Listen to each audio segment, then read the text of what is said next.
Middle Arm isn't just merely a piece of land. It's our cultural heritage and traditional identity. I'm not going to be here forever, but I've got 6 grandchildren. So what's going to be here when I'm not here?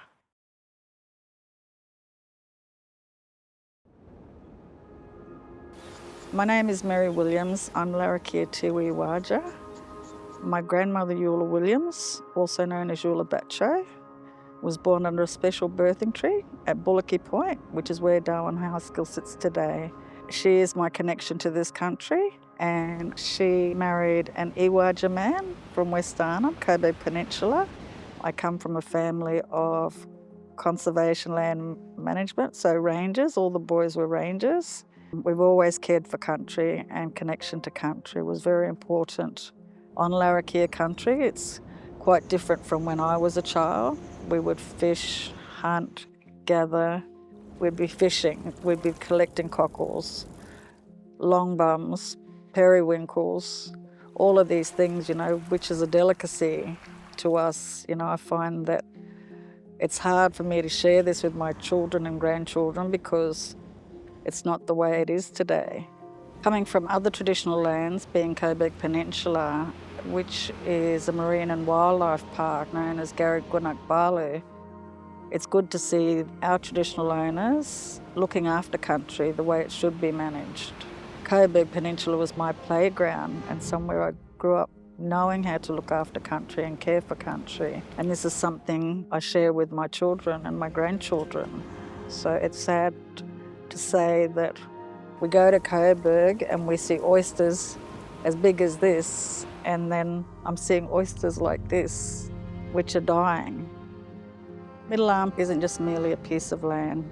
It's our cultural heritage and traditional identity. There's no community consultation, and the people that were consulted didn't consult the right people too. Those conversations didn't take place with all the Larrakia descendants like it should have been.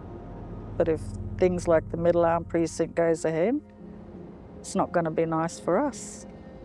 My grandmother lived till she was 85 years of age. I took her for a drive along Dickwood Drive. She started crying. And she was like, "What's happening there?" And I told her that there's a development happening there. And she said, "Look, my father's totem is there." So something of cultural significance to us and her is not significant to non-Indigenous people. The mangroves, for example, they're a home to a lot of species, but I wouldn't let my grandchildren go fishing down there anymore because there's just oil slick. I see this all the time and I tell them all the time, you'll fish, but you're just having a fish. You're not going to eat any of the fish you catch, which is sad. I'm disappointed that my grandchildren can't do what I did when I did with my grandparents. The fishing, the hunting, the gathering.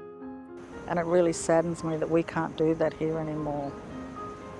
I want to see a clean and natural harbour. I want something for my grandchildren and my children to come down and my future generations to come down and see.